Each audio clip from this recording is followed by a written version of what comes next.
এমনটা আমাদের সাথে বেশি হয়।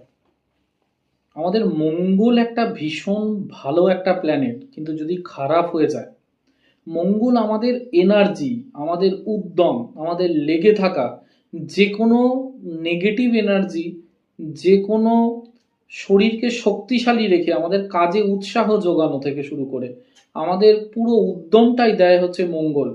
কিন্তু যদি আপনি খুব ঋণে জড়িয়ে যাচ্ছেন, কিন্তু আপনার কাছে টাকা আসছে না, আপনার মেজাজ খুব চিড়চিড়ে হয়ে যাচ্ছে, হেলথ ইস্যুতে বেশি ভুগছেন, এই ধরনের বিষয়গুলো যদি আপনার সাথে হয়, আপনি একদম ঠিক ভিডিওতে এসে পৌঁছেছেন।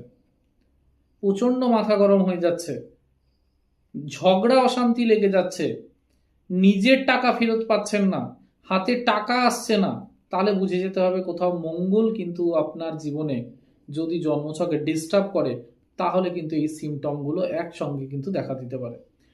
একটা ভালো কাজ করতে পারেন, মঙ্গল সাধারণত বধ হয়ে গেলে এই বিষয়টা হয়। কোনো রকম ভাবে যদি মঙ্গল বধ হয়ে যায়, তাহলে সে চন্দ্র, বৃহস্পতি এবং বুধকেও খারাপ করে ফেলে।